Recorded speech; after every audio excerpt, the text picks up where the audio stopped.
Hello, everybody. So for this class, we're going to be talking about Mesoamerica, which is the area of modern-day Mexico, at least a good portion of it, as well as the modern countries of Guatemala, El Salvador, and Honduras, and even a little portion of Nicaragua in Central America. This is the area that I perform my fieldwork in. It's probably the area that I'm most knowledgeable about. Um, so there'll be a little bit of a detail with all this. But broadly thinking and comparatively thinking, there are certain themes that I'm going to try to hit and emphasize. One of them is urbanism in the tropics. We dealt with this a little bit in the context of the Khmer and Angkor, but you'll be reading about this for one of your articles, and we'll be talking about it a little more in a second. And we can think about what a city is like in a tropical environment versus in these more arid desert environments we've been talking about previously. What's similar, what's different. And this has been something that people have debated a lot in archaeology and studies of the past generally. And because Mesoamerican and also Khmer urbanism and cities are different, there's been a long time when people refused to recognize these spaces as cities because they didn't meet the classical definitions of what a city was. But we'll revisit this in just a second. I also think that Mesoamerica is an interesting area in which to talk about palaces. We'll certainly mention a number of different palaces in the course of this lecture, and as we talk about three Mesoamerican cultures. So we'll be talking about the Olmec, the Maya, and the Aztec. And we'll briefly look at some examples of palaces for each. Palaces are interesting spaces. They're both residential and political, and they fit as these markers of economic and social stratification along with political centralization. We'll talk about why. Finally, it's worth considering that there are some examples of similar processes to horizons or cultural spreads, which we were talking about with South America. So I'll mention some similarities in the course of the lecture. And so, as always, it's worth thinking about similarities and differences between Mesoamerica and the world regions that we previously discussed. Going back to tropical urbanism, there's, as I said, there's been a lot of debate about the presence of urbanism in Mesoamerica and also among the Khmer. And this has to do with a number of features.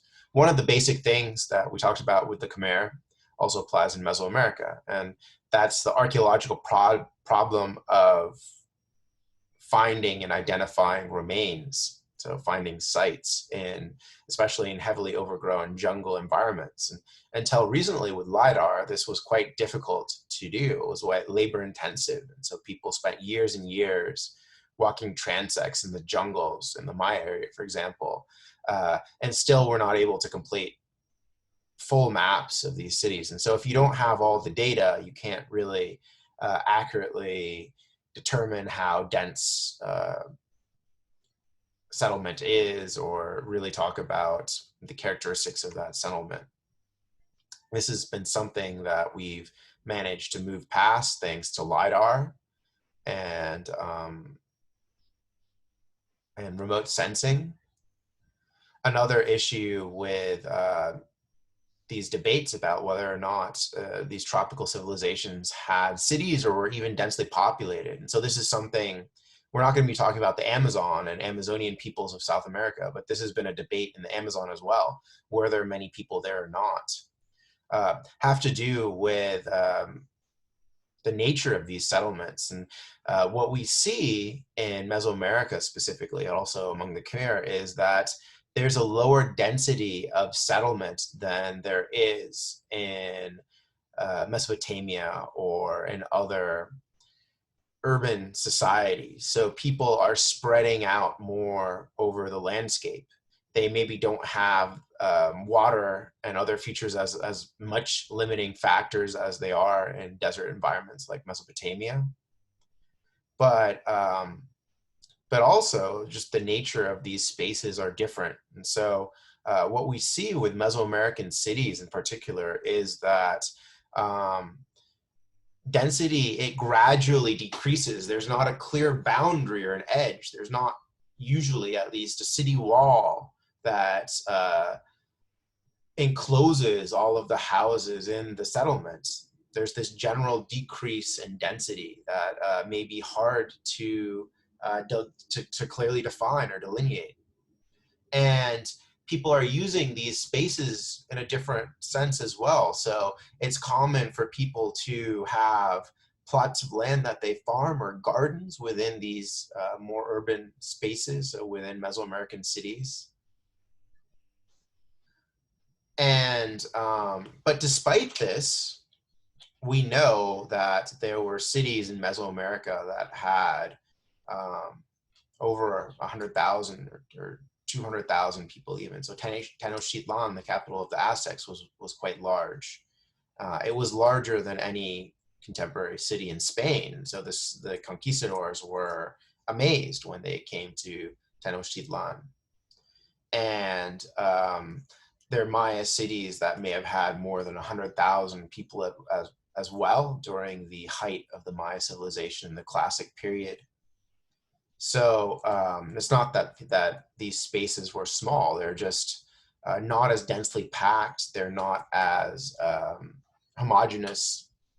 There's not necessarily a neat grid of streets in a lot of Maya cities, at least. So there may be major causeways coming into the center and connecting centers to other areas, but there's not a grid of streets. There's a bunch of houses that are a little more spread out. You can kind of walk in between them. And we think that there's more gardening and other things going on in between these compounds, we could call them. So the point is that urbanism exists in these areas, but it's just different.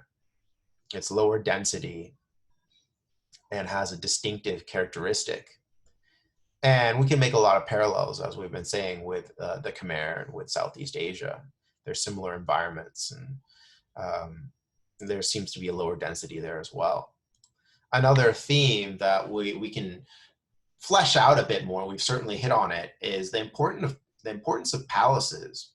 So palaces fit into this broader theme of inequality and social stratification. So societies where people have different access to wealth and power and prestige as well, or the esteem of other people in that society. And palaces, they tend to be the largest residential spaces, but they're usually more than just residences. And we see palaces cross-culturally in many societies, and we've briefly touched on them in Mesopotamia, and there's evidence of palaces in Egypt, and we've mentioned them briefly with the Khmer as well. So it is worth theorizing them a bit more. But they're more than just residences, though, typically. To be defined as a palace, it has to be more than just residential. These are hybrid spaces, so they contain administrative places that are important for the running of the government of a complex polity or state. So these may be places where people meet to make decisions. There may be spaces that are important for ceremonies and for pomp and circumstance. And there may be spaces that are public and easily viewable by the public. So in Mesoamerican palaces and other palaces, you may have like a viewing stand, or if we think of modern palaces, you may have a balcony or something on a square where a ruler can come out and they can address the masses. There are also more private spaces. So a lot of these compounds tend to be enclosed and more private. They're more private spaces that may be limited to rulers and other noble or elite individuals, and more private ceremonies that are important for ruling. So audiences and receiving tribute and ceremonies and such. We often see with many palaces that they're centers of production as well. So what we typically see are high value status or prestige goods that are produced at palaces. So we know for the Maya, for example, that they were producing a lot of textiles, and they were maybe producing jade jewelry or finely painted pottery in palaces.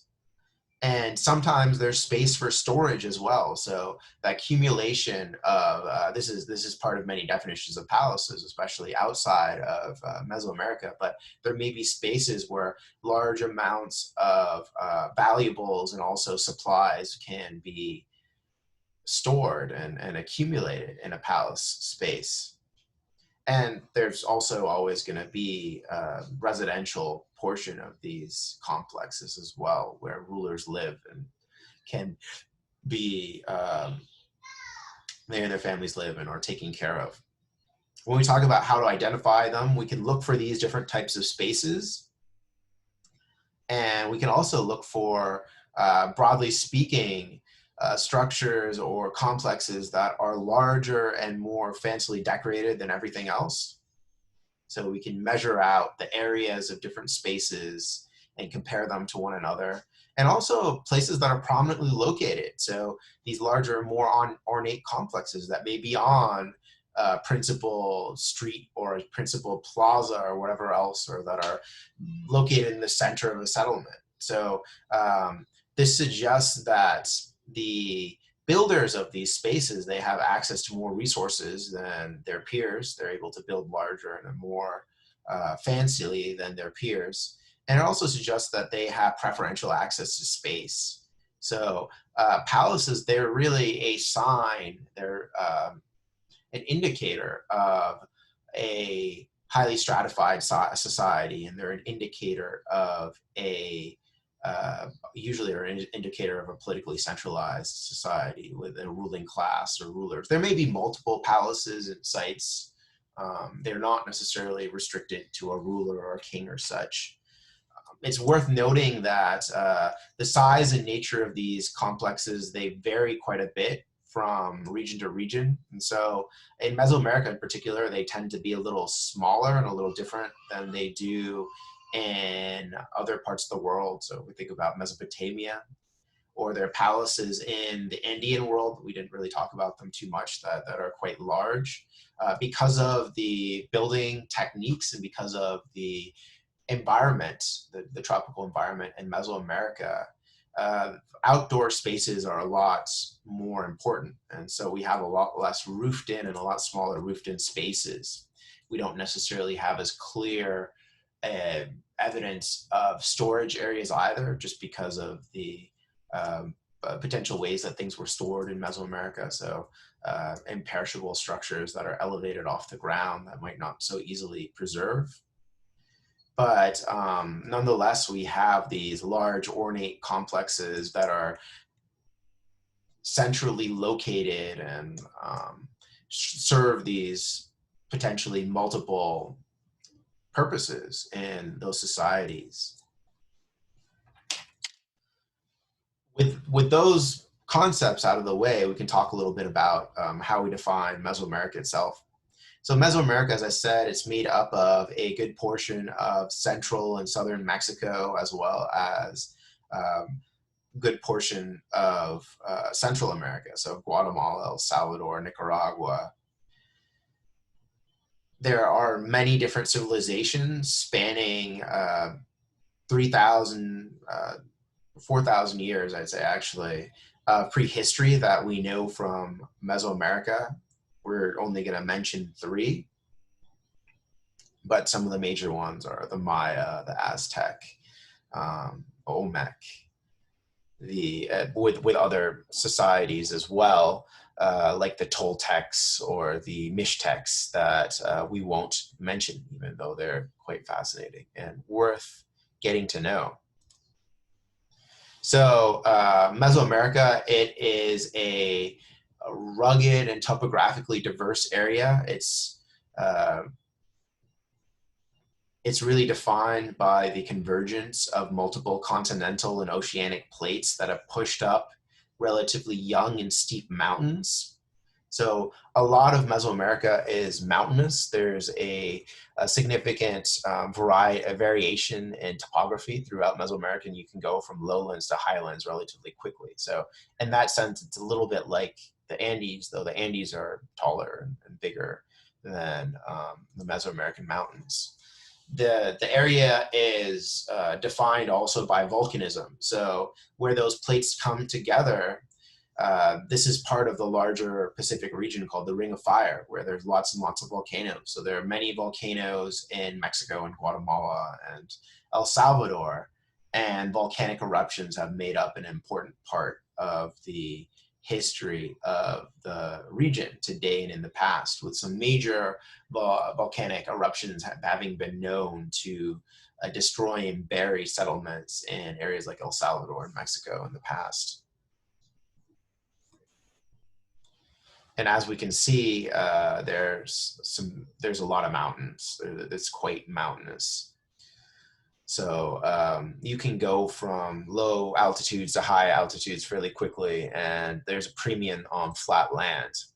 So there's highlands with varied vegetation. This is really determined by how much rainfall. This has to do with the interaction of mountains and rain shadows and such, as well as just a general increase in aridity as you move north. So moving into Mexico, it becomes gradually more arid, with a lot of Central America and Southern Mexico being a lot lusher, a lot more, with a lot more rain. Some of the most important spaces for the rise and for the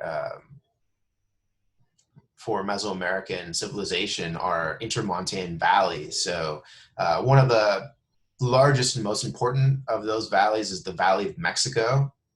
This is where the Aztecs founded their capital, but this is also the home of other large cities. So Teotihuacan is another one, unfortunately, we can't mention, we don't have time to mention, but beyond in passing. But this was an area where a lot of large cities were formed with an important role in prehistory. So, and there are other important valleys like the Valley of Oaxaca or modern day Valley of Guatemala, where there are big sites that were created. There's also a significant area of lowlands as you move north. So the mountains are kind of this spine from the Pacific going into central Mesoamerica, and they kind of taper off as you move further north. And there's a significant jungle area in Guatemala and Mexico where there's rolling hills and a decrease in topography.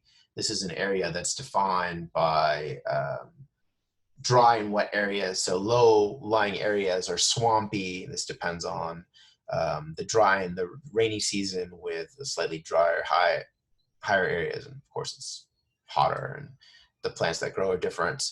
The extreme of this is the Yucatan Peninsula. What's unique about the Yucatan Peninsula is it's a karstic landscape. So karst is a highly porous rock that's created out of ancient coral and ancient reefs.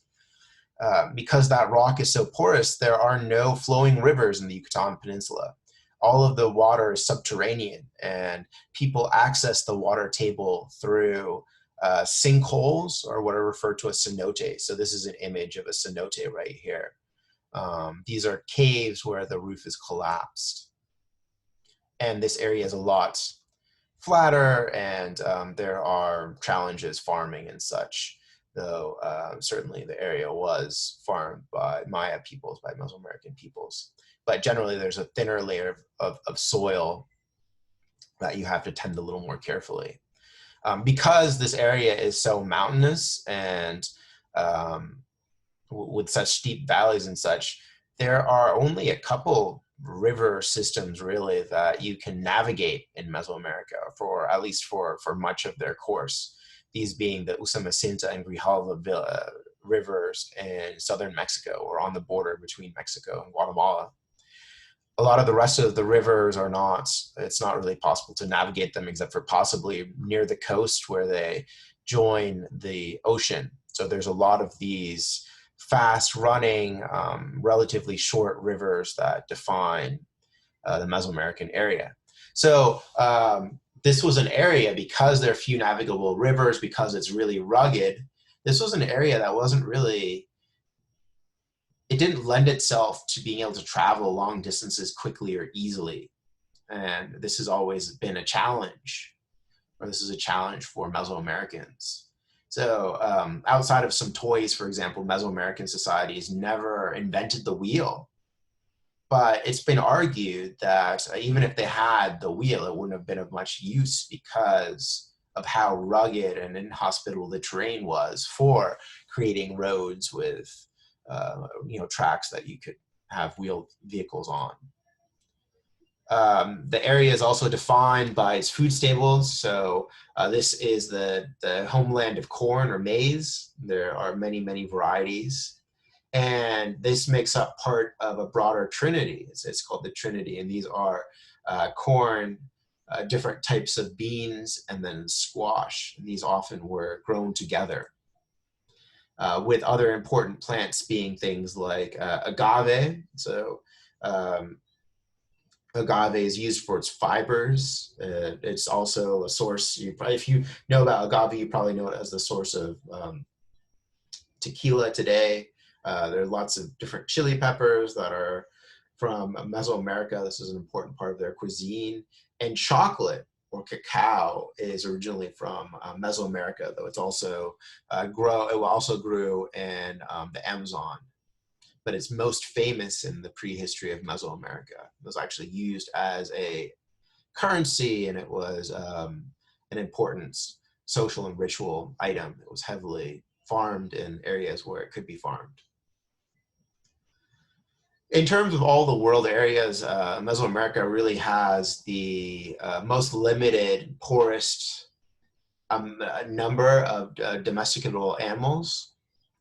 There are no beasts of burden that were domesticated in Mesoamerica. Rather, there are turkeys, Muscovy ducks, and hairless dogs, or dogs, are the main domesticates that Mesoamerican people used. This means that all farm labor was done by humans.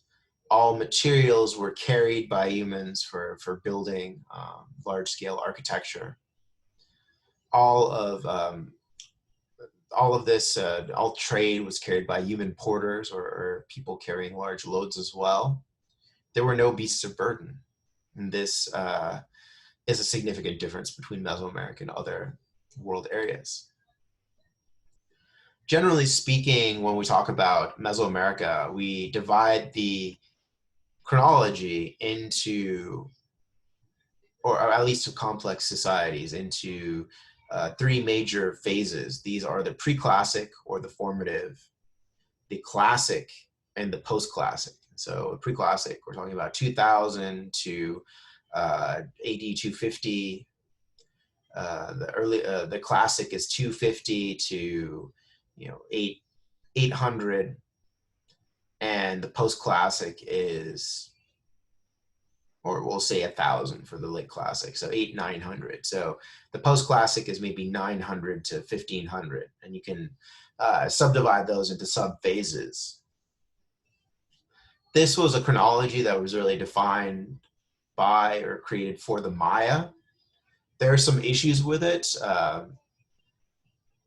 If we think about this for a second, we may well talk about it a little bit in the discussion. What do these terms, pre-classic, classic, and post-classic, suggest or make us think about the relative complexity, importance, and value of people in each of these time periods, and about the overall trajectory of prehistory? I think these are value-laden and charged terms that make us think, or lead us to believe that people in the classic period were the most complex and advanced, and this was the epitome of civilization. while people were only becoming complex, they were on the way up in the pre-classic or the formative, and they were in decline in the post-classic. I debate this. I mean, this all depends on the region you're talking about, of course, but as we know more and more about the region, there's more reason to question these terms. But because they're so widely used, they've stuck. That's what we all use in publications. And when we talk about Mesoamerica, that's what we talk about. So the Olmec, I meant to change these to BP. So it's not BC, it's BP. We can really talk about complex society in the Olmec region from about 2,500 BC until 1,000, or BP until 1,500 BP. Or actually, these dates, that's slightly wrong. We should be talking about 3,500 BP to 1,000 to 2,500 BP. So sorry about that. When we're talking about BC, I'll just back up to BC because that's what I generally talk about. Just so I'm sorry for the confusion, but we're talking about 1,500 BC to about 500 BC for the Olmec. These are the Olmec are the earliest complex, probably state-level society in Mesoamerica, or one of the earliest. And there's some debate about this and their role in the rise of Mesoamerica. They come from an area, and I'll back up to the map just to show you exactly where they come from. And we'll fast forward really quick after this. So the Olmec, they come from the modern day area of Veracruz in Mexico. So this is on the Gulf Coast. It's around here. I think I have a culture history map way at the beginning. So this orange area is where the Olmec heartland is, right here. It's a really swampy tropical area. Today, it's known for gas production, actually, more than anything. And so there's rivers, there are these salt domes where we find, so salt domes are these rises or these hills where we find a lot of the Olmec settlements. We have evidence of early settlement from before 1,500 BC. So some of the earliest evidence of maize agriculture comes from this general area, from the Grijalva River Basin. These are pollen and pollen grains found in lake cores from the lakes in this region broadly. And it suggests that this was the home, or this was the origin area for corn, broadly speaking. And we're talking about dates that are 6,000 years ago plus for the origins of corn. But we really have to fast forward quite a bit before we have evidence of the first possible states. And this comes from this evidence comes from a site called San Lorenzo. So they're probably small villages in this intermediate period. This is a period we don't really know that much about, honestly. Our best remains come from, or most remains come from later periods leading up to this first site, San Lorenzo. But San Lorenzo is built on a salt dome. It seems like it was a area that was artificially leveled. So there was topography that was filled in, and there was also areas that were raised up.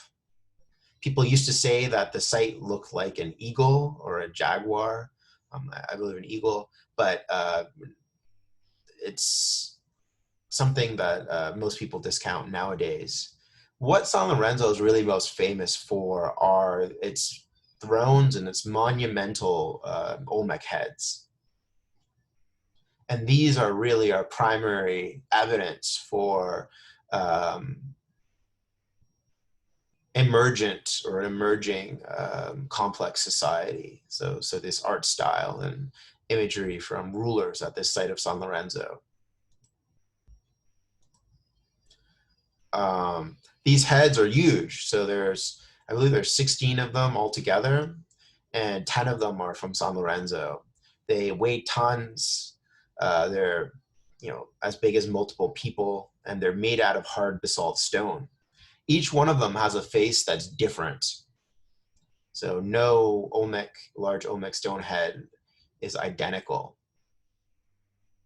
And they're really defined by these helmets and this very distinctive art style where you have, large lips and sort of rounded features.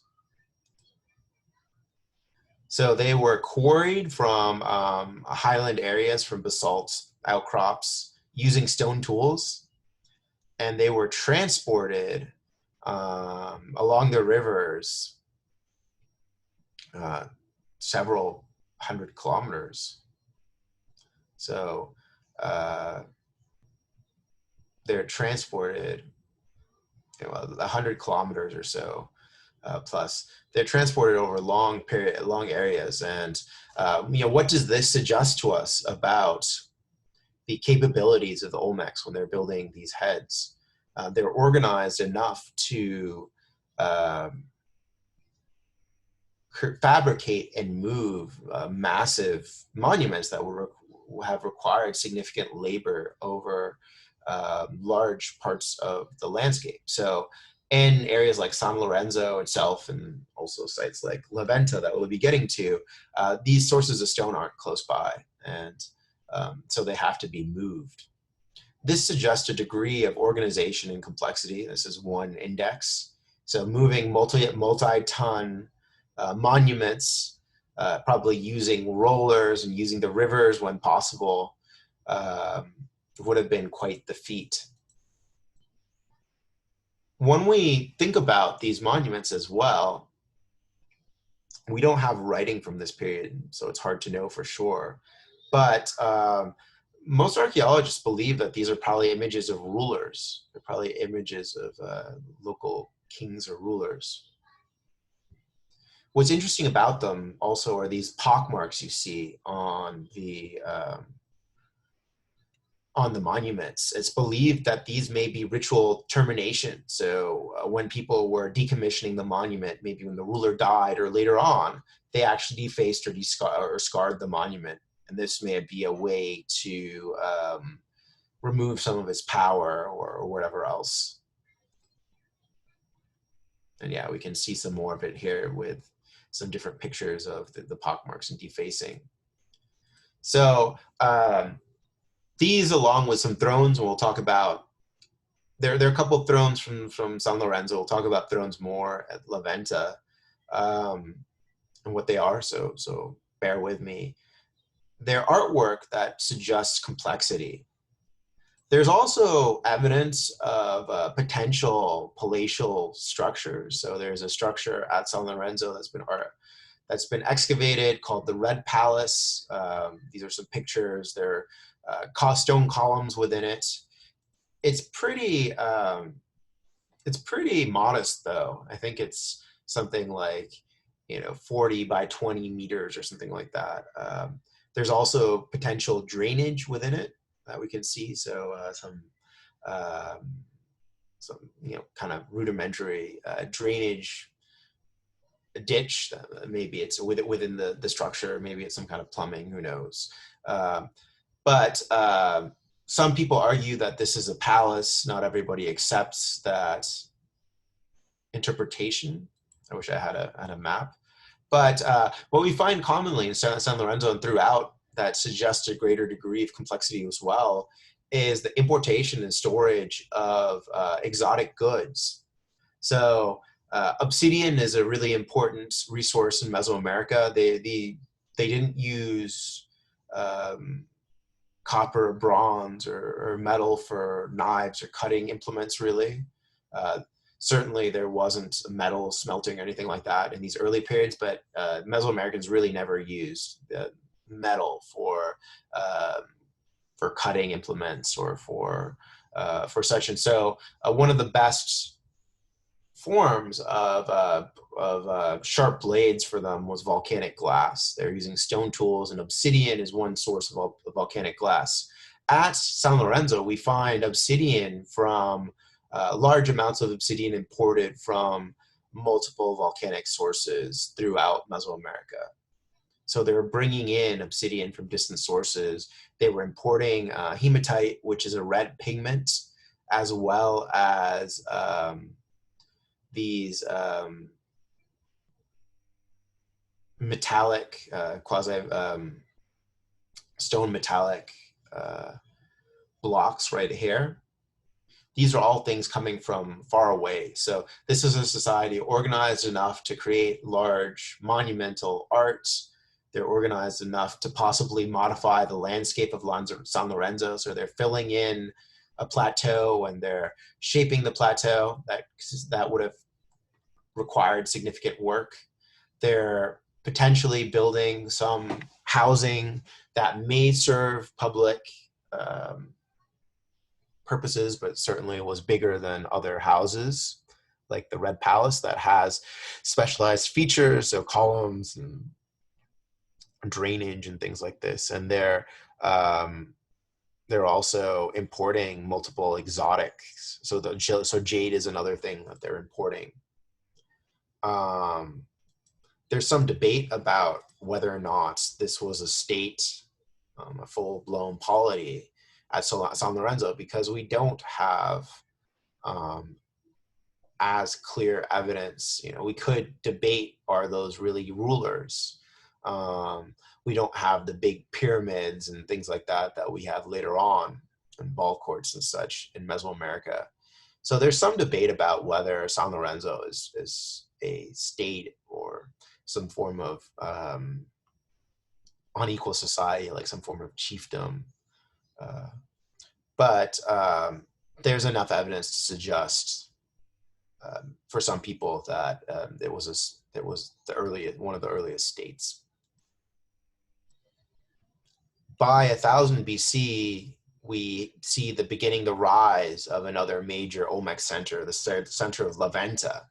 So La Venta is located to the east, to the northeast of San Lorenzo.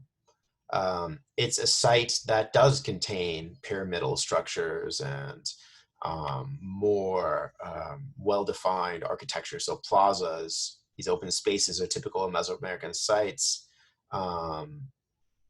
Spaces that may have been, like this Acropolis space may have been used as a palace and such. There are some monumental heads found at 2 or 3 found at La Venta. It's really well known for these palaces, for these thrones, though. So these were basalt block carvings as well. And these can be fairly well understood iconographically. So this is probably a ruler. They're sitting at the mouth of a cave. So that's a cave, and that's Earth's imagery around them, and they're holding these ropes. I don't know if I don't have an image of the sides, but they're actually captives. They're individuals that are tied up, that are on the ends of these ropes. So this is a position of power. So caves are mystical areas of origin. They're often associated with the center of the world. There's an individual that is controlling these caves and such. And then, of course, a ruler would actually sit on top of all this. So this is a ideological message of rulership that, and we can look at later imagery and iconography from Mesoamerica to try to understand this. La Venta is dominated by a large earthen pyramid. So it may be the reproduction of it may be meant to copy a volcano. And another interesting find made at La Venta are these buried serpentine masks. So these were buried as offerings and were not meant to be seen by the residents of La Venta. This was some sort of religious devotion or some devotional offering, part of some sort of ritual. So they're mosaic masks made out of serpentine. There are also monumental tombs, including the sarcophagus, that are decorated with Olmec style imagery. This is a dragon. And this space, which would have contained a sarcophagus as well. The soil is quite acidic, so that we don't have any human remains. We don't have burial goods from those sarcophagi, but more than likely we're talking about the remains of rulers. And there are more altars. We also have some stela. So stela are a common feature of later Mesoamerican groups, but they're upright stone monuments that often depict images of individuals. These later on certainly are rulers. They're probably rulers here as well. So we can tell it's a ruler partly because, well, they're dressed in with these big headdresses and stuff, but they're holding a bar. So this is a scepter, what we know as a scepter. Certainly the Maya and other groups, this sort of iconography was really common among them. So individuals holding scepters. There seems to be a writing system that's developed with the Olmec, especially by the end of this period. Unfortunately, that writing system hasn't been completely deciphered yet. So there are things like the Cascajal block, which is fairly early, that has writing. The impact of the Olmec seems to be regional. And there's some debate about exactly what this means, but in the later parts of the Olmec period, so getting closer to 500,000 to 500 ID, we see the spread of Olmec style artifacts and Olmec style monuments throughout Mesoamerica. So through both West Mexico and into Guatemala and such. And so there's pottery styles that are from the Olmec area or similar to those seen in the Olmec area. And there's also art styles. So the way that people are depicted, there are things like, faces with these big puffy lips, both in figurines and in monumental art. There are images of jaguars. There's something called a were-jaguar that can be seen. So this is a site, San Magote in the Oaxaca Valley. And we see a black pottery that is quite similar to Olmec styles. And we also see individuals that have these big lips and noses and such in Olmec style figurines. Similarly, there are monuments at a site called Chalcatzingo in West Mexico that are in an Olmec style, broadly speaking. The question is, though, what do these artifacts signify? What's the nature of contact? And think back to our discussion of horizons with South America. There are some sites that might actually be Olmec colonies. So there's sites in Guatemala particularly that have been argued as Olmec colonies because they have more pottery that seems to be from the Olmec heartland, and there are more stylistic similarities. But in much of this region, Olmec styles are limited to some monumental art and possibly some artifacts that may or may not be imported. So there are some that are imported and there are others that are hybrids. So they're locally produced in a Olmec style, but they might have some local features as well. And what does this all mean? People have debated for a long time with the Olmec, and they quite nastily even. So this is the type of thing where people go to meetings and they don't talk to each other and they hate each other. What was the role of the Olmec in the rise of complex civilization in Mesoamerica? And this is the sister versus mother culture debate. So some people suggest that the Olmec were first, and they were the source of complexity for the rest of Mesoamerica, while other people suggest that this Olmec sphere was a broader interaction sphere with multiple regions providing inspiration and creating this iconography together at the same time. Personally, it's hard to say which of these is true. I think the sister culture currently has slightly more support though I do find the mother argument, at least in some form, to be somewhat logical. Um, but needless to say, that this is something that's not been there's not a solution to this. The next civilization we'll talk about are the Maya. We can really talk about complex Maya states, at least from 900 BC. We'll be talking about the Maya through the end of the classic period, though there are post-classic Maya sites as well. We just won't talk about that as much. Um, the early Maya sites, they're linked to the Olmec area. So there are a couple of sites in the Western Maya area, like a site called Ceibal specifically, that contains Olmec style jade caches. So I didn't mention it at La Venta, but there's this practice of burying jade artifacts. So these are burying jade or jadeite axes at ritually important spaces. There are architectural complexes that mirror some Olmec things in the Western sort of Maya area as well, that may be linked to the Olmec. Um, it seems like there's some influences in some parts early on, is what we can say. But very quickly, a large scale architectural complexes with a distinct culture spread in the Maya area. And what we really see first, and this is becoming increasingly clear, some of the first monumental architecture in Mesoamerica is actually some of the most impressive. And it's not large pyramids necessarily.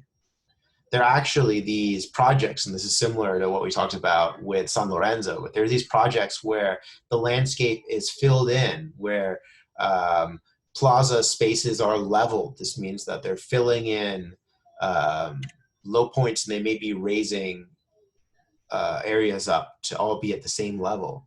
There have been multiple energetic calculations at sites like La Carmelita and other sites early on that suggest that there was more energy that was spent, larger amounts of energy that was spent creating and leveling these plaza areas than there was even for later pyramidal constructions and such. So some of these earliest sites, they're really defined by these large platforms. One of the earliest lowland Maya centers that we know of, with images of possible rulers and large pyramids and such, as a site called Nakbe in modern day northern Guatemala. And it's a site that we can really, we could talk about it from 900 to 500 BC.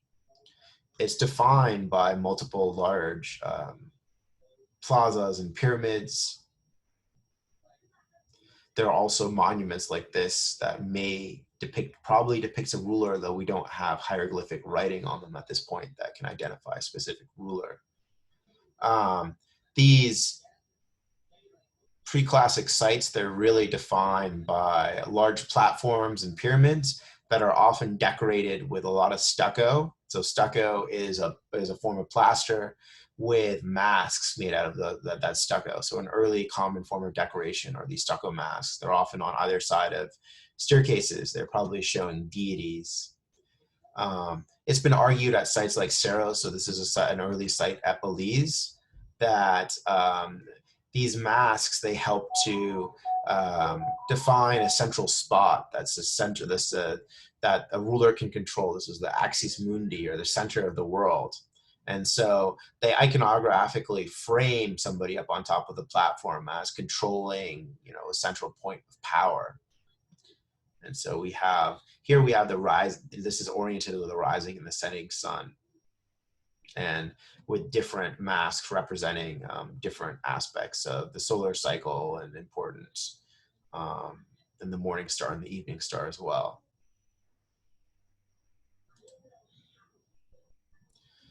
One of the largest late or pre-classic sites, though, is a site near Knock Bay called El Mirador. And it has some of the largest, has large platforms, and it also has some of the largest pyramids that were ever built by the Maya. So this is a 3D image.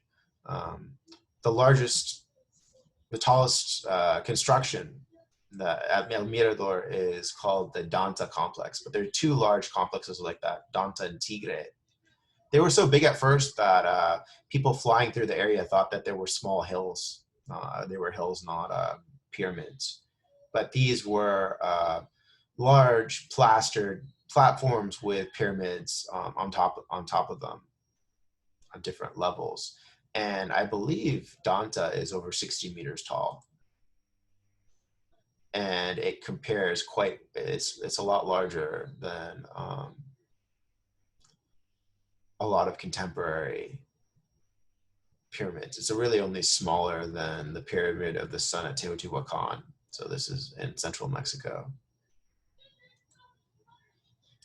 The site was had a significant amount of settlement. It was connected to other areas by large raised causeways that it's believed that a lot of farming took place in lower swampy areas with these serving as communication corridors. So I mentioned already that there's some potential monuments that may depict kings, but we have the first clear imagery and iconography, unequivocal imagery of kings from a site called San Bartolo, as well as some of the first hieroglyphic glyphs, including a king's glyph. So this was a structure that contained painted murals from the late pre-classic period. They were within earlier phases of a later pyramid. So a typical thing in Mesoamerica is they'd build a pyramid, and then when they wanted to expand it, they wouldn't knock it down. They'd knock down maybe the top room, and they'd enlarge it. So they'd build over and around it. And so usually with Mesoamerican pyramids, you can tunnel into them and you can see earlier and earlier versions of these structures. And the room with paintings is in an earlier version of one of these pyramids. And there's also a glyph block that was found later. There's an image that we believe is the coronation of a king here. So there's an individual that is sitting on a throne, and he's been given a headdress. So this is like a crown. And also, as I said, there's a earlier number of glyphs that were found in an earlier version of the structure, including a ruler glyph. So these are actually some of the first Maya glyphs that we know of. We can't decipher most of it, but these features make us think that they're kings. There's some important things that are missing, though, that we see in later periods that are associated with kings. We don't have burials that we can clearly identify as kings. So in the classic period for the Maya, there are rulers and nobles that are buried in the middle of these pyramids, and specific to pyramids at least. And nobody's been able to find royal burials. And also even the identification of palaces with the Maya at least is somewhat ambiguous in these periods. So it's far from clear if these kings existed. But needless to say, the amount of labor needed to create sites like El Mirador and some of these early centers was massive. It's even unmatched in some ways in later periods. And this suggests that these were large scale and complex societies, with iconography like the San Bartolo murals suggesting that they were dominated by kings. They're also what are referred to as retrospective texts, or texts that talk about history in the classic period that mention kings from this period and such. So it's likely that these were times dominated by kings as well, especially the later part of the pre-classic. Moving forward to the classical period, this is when there are lots of, the classic period is really known for the spread of a lot of Maya city-states or cities. some of them being larger with hegemonic control over more extended areas, and we'll talk about this. They're defined by monumental architectural complexes. So stone pyramids are one of the big things. These took significant amounts of labor to build. Remember, there are no beasts of burden for Mesoamericans, so they had to build this all by hand with the sweat of their brow, carrying loads on their back and such. So that makes them all the more impressive. And they're 30, 40 meter tall stone pyramids that are built in multiple phases. There are also things like palaces. We'll get to palaces in a second. Ball courts where Mesoamerican ball game was played, and such. So palaces, as I said, are another feature of classic period Maya sites. They're often more extensive architectural complexes on an elevated platform, sometimes on larger pyramids, on the side of larger pyramids. They're defined as we talked about with palaces earlier on, they're often at the center of sites. They're bigger and more complex than other residential spaces, and they contain a lot of private space. So there are potential public spaces like the steps into the palace themselves. But there are a lot of these private spaces that rituals could have occurred in, and also spaces where the families could have lived, production could have potentially occurred, and other things could have happened. One of the most famous palaces in the Maya world is the Palace of Palenque, which includes the only standing tower from the Maya world, but was, this massive complex with multiple courtyards and rooms and such. The palace at Palenque and other palaces, they contain monuments and texts that identify the king. So there are hieroglyphic passages. We'll talk about the writing more in a second, and also iconography that, and the palaces themselves that are associated with specific rulers of the site. Outside the palace and some of the pyramids, we also find royal tombs. So these tombs are typically created in pyramids dedicated to venerating the royal lineages of Maya sites. So this is one of the temples, one of the pyramids at Palenque, the pyramid of the inscriptions, I believe. And one of the most famous Maya tombs was found within it. So they tunneled down. Actually, there was an area that was able to be accessed multiple times. And in a room, at the center of the pyramid, they found a small room with a sarcophagus with this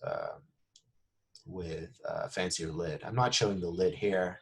The Maya are also famous for their writing system. So they had a fully functioning phonetic writing system. This is the only known phonetic writing system from Mesoamerica. So they were able to express all the sounds of the Maya language. So things could be written with a logograph, or with a, like a shield could be a picture of a shield, but it could also be the phonetic symbol spelled out. And we know a lot about the history of specific dynasties in the classic period because this writing system has been deciphered. And it was a long and complex process. The decipherment is something that I won't go into here just due to our limits on time and such. But the types of texts that we have are, from the classic period especially, are limited to texts on stone monuments. So on these stela, also on doorways or lintels of more private structures, and on altars on altars. We also have some writing in some of the few painted murals that are left. But as we talked about, only certain things are going to be written on public monuments and spaces. And a lot of the inscriptions that we find on these public spaces, they tend to talk about the life and deeds of rulers. Some of them talk about religion. Another thing worth mentioning with the Maya writing system is it's very much focused on time and the passage of time. So all events are very precisely dated.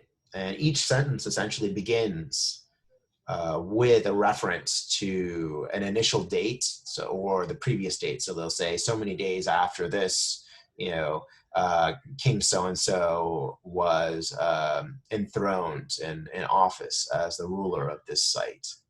And then later they took a captive, and so on and so on. Traditionally, our understanding about the nature of Maya settlements was limited due to the difficulty of uh, exploring and defining all of the outlying settlement around these centers. So when explorers first found these large centers with pyramidal sites, they went as far as to suggest that there were vacant ceremonial centers with very few people living there year round. This was as much due to the fact that the areas around these centers weren't well explored as anything else. And as more and more exploration has occurred, we've been able to say that there's a significant settlement around these monumental centers of Maya sites. And in later phases, as I talked about with tropical urbanism, people understood that there were more people living around monumental architecture, but for a long time they denied that these were cities. And this again had to do with limits to exploration under jungle canopy, and also different questions about what a city was, and the uniqueness of these tropical urban models not yet being accepted. But as our technology has advanced, and with the advances of LiDAR technology specifically, we're increasingly able to more fully define Maya settlement. And we can now see that there's this pattern of larger areas of lower density settlement. And sometimes this has to do with topography. So they're not inhabiting swampy areas. They're living on natural rises, and they're also spacing out their houses. So all these little bumps are these little houses or plaza areas. And with thanks to LiDAR, for the first time, people have really been able to define urban density for the first time. And we can see clear clusters where ancient cities or ancient urban centers existed with larger hinterland areas. So this is from a paper you'll read, and we could talk about urban and peri-urban and rural areas. These could be quite, the extent of settlement was quite large. They're not limited to a 2-mile square core or something like that. Another question that has captured the attention of miners for a long time are what was the level of political organization? What was the nature of organization for the Maya? As Maya hieroglyphs were deciphered, it was quickly found that there were these glyphs that referred to specific cities and their rulers. And for a long time, people believed that the Maya existed in something like 60 or 70 small city-states. They're all these independent city-states. As we've been able to decipher hieroglyphic text more and more, so in the 90s and through the 2000s, it's been increasingly clear that there were a complex set of relationships between these different cities, with some cities being more prominent and having more interactions than others. So this is a famous figure. It's called the subway map, but it shows different hieroglyphic texts that mention 2 or more cities, so cities that are linked. There are hierarchical statements, there are diplomatic contacts, and there are also conflicts that are shown by this. And there's a suggestion that certain sites dominated other sites. There are hierarchical statements, and there was a lot of conflict between some sites. So there's major rivalries. And a few of these centers really stand out as having lots of these hierarchical statements. So there are 4 or 5 that I can point out really quickly, but Calakmul and Tikal are 2 of the biggest ones, but also sites like Copan, Tonina, Palenque, Yaxchilan, and Piedras Negras. They're all these major centers that seem to have dominated other centers. And we can talk about hegemonic states. So there were some cities that were physically bigger, and they were able to dominate and extract tribute and support from others. And 2 of the largest were Tikal and Calakmul. And there's a famous conflict in the classic period between, or set of conflicts between Calakmul and Tikal, which are rivals, where Calakmul ends up dominating and allying itself with a number of sites surrounding Tikal. And there's a back and forth where Calakmul is winning and ascendant for a while, and then Tikal comes back again and such. But this suggests that politically things are more complex than just a bunch of city-states. There are actually these hegemonic power centers that dominated others. It's not quite imperialism, but it sort of gets into that sort of level. So my own research is quite interested in the nature of these relationships at the site of Copan in modern-day Honduras, the southeasternmost part of the Maya world. Finally, today we'll talk about a post-classic society, the Aztecs. So they're famous because these were the people that the Spanish encountered. They arose in the late post-classic in the Valley of Mexico around the lakes that were once there. So they were a bunch of migrants into the area from northern Mexico, and they founded their capital on an island in Lake Texcoco. And they were originally mercenaries and minor players in the political scheme of Mexico City, but through a number of moves, they eventually formed an alliance and ended up dominating the region and becoming the dominant political power, and eventually becoming a regional empire. The capital of this state was the city of Tenochtitlan, which is modern day, at the same site of modern day Mexico City. And what made Tenochtitlan special, and it made it become, or able to become, a more productive city than a lot of other Mesoamerican cities, was its presence on the lake. And so it was a canal city. It was connected to the mainland by these elevated causeways.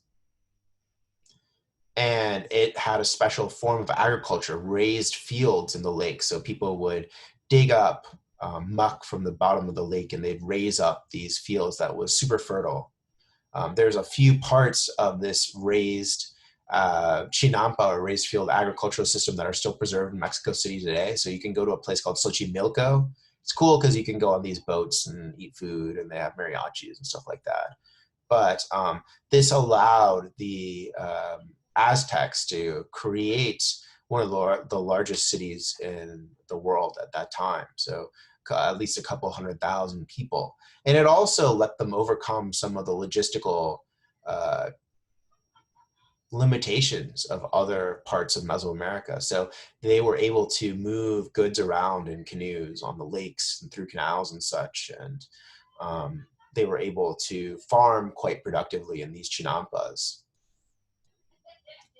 The Aztec are special as well because we have significant historical sources about them. So these are the conquistadors, or the Spaniards, like Hernan Cortez, as well as the priests, the Spanish priests that came to convert the Aztecs and other Mesoamerican people. So there are people like Bernardino de Sahagún and Diego Duran.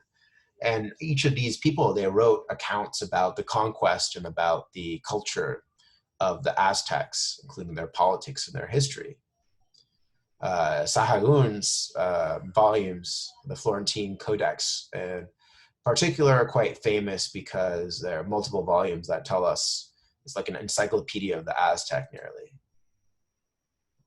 Archaeologically, Mexico City has destroyed a lot of ancient Tenochtitlan, though there have been major excavations that have been done at the old center of the city, specifically at what's referred to as the Templo Mayor, or the Big Temple. This was a unique double pyramid in the middle of Tenochtitlan that was home to the patron god of the Aztec and the god of rain, Tlaloc. There have been major monuments that have been found around the Templo Mayor and elsewhere in Mexico City. Originally, this was a monumental central district that was surrounded by palaces and then other settlement radiating out. And there are the chinampas that I mentioned before. This included a palace. We haven't really found the palace, but we have images of it. It was supposedly it had a zoo at the time of the conquest. It was quite large and impressive. This was where the emperors lived. The area, the city of Tenochtitlan also included significant public works. So there was a canal that brought fresh water from the mountains to the cities. There were raised causeways that attached the city to the mainland. There was also a major market at Tlatelolco. There was a very large plaza, and the Aztecs clearly describe a market where things were bought and sold in huge quantities there.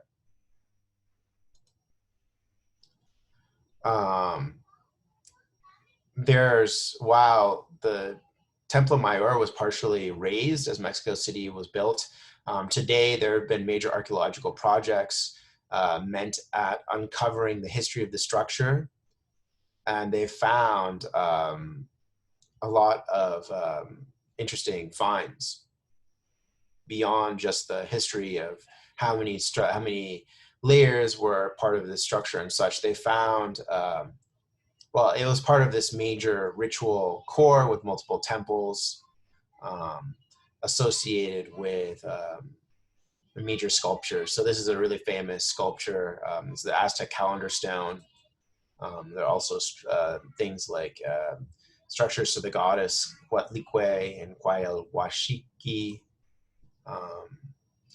Some of these major sculptures continue to be found today. So the Tlatecuhtli slab was found in 2005. This is the goddess of earthquakes, and it was found over a major offering. So, and these were excavations around the Templo Mayor, offering 126. This included exotic goods from all over the Aztec Empire, and things like jaguars and crocodiles and such.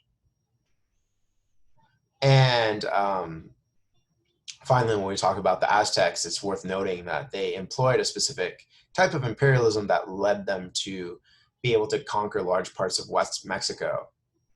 So they were quite warlike. They had an ideology that demanded regular sacrifice, and it's believed that a large motivation for war was to provide captives for rituals and sacrifice and such. Idea essentially was that the world would end if there were not sacrifices and sacrificial blood given to the gods of the Aztec. The type of empire that the Aztecs created, though, is largely what's referred to as a hegemonic empire. It wasn't always territorially solid or contiguous, and the Aztec actually ended up surrounding some major enemies. So the Tlaxcalans was a major enemy that the Aztecs never conquered. It's believed maybe they purposefully didn't conquer them, and they were a source of constant warfare and captives and such. But there are also other areas that weren't conquered. And the nature of this imperialism is not that visible, really, archaeologically. We know about this empire mostly from historical sources and from the capital itself. The archaeology of the capital itself. So the Aztec, they did not replace previous rulers with local governments. They left the previous rulers in place. They left political structures in place. And what they did was they demanded regular tribute. And so rulers were free to govern their previous territories, but they had to send riches to the capital on a regular basis. And this meant that in these outlying areas, generally, but not always, they did not adapt Aztec styles of pottery or Aztec styles of monuments or art or anything like that. And there are a couple Aztec enclaves. There's also evidence of garrisons on the borders. So the Aztecs were, another of their major enemies was another empire, the Tarascan Empire. And there evidence of fortresses and garrisons and more permanent presences in some Aztec regions than others. But for the most part, they did not reconfigure the political system too heavily. They had representatives in the city-states that they conquered and the territories that they conquered that made sure that they were sending tribute and such and were following orders, we could say. But this was not a territorial empire where there are provinces and governors and the whole political system is reconfigured and people were culturally subsumed within the empire. This is a hegemonic empire that was really maintained and defined by warfare. So images of warriors and things like artifacts and some of the iconography from the Sahagun Codex and other places are quite prominent. And as I said, this was due to a warlike ideology where captive taking was really important and sacrifice was important. And so major features of Aztec sites, for example, were skull racks or zompantli. And these skulls of captured peoples were put on a central pole that was hung, and large numbers of these skulls were displayed on the skull racks. And as I was saying, these provinces, they sent regular tribute, and some of the types and amounts of tribute are quantified in some of the conquest period documents that survive, like the Codex Mendoza. So where they're talking about they sent so many costumes and pelts and so many textiles and such. And so here again is the provinces and the area of the Aztec Triple Alliance. So they had client states, it was Apache territories, war was driven by ideology, and there was always a draw for tribute and captives. So that's that for our discussion of Mesoamerica. Again, I've shown you a lower density form of urbanism. We talked about palaces a little more.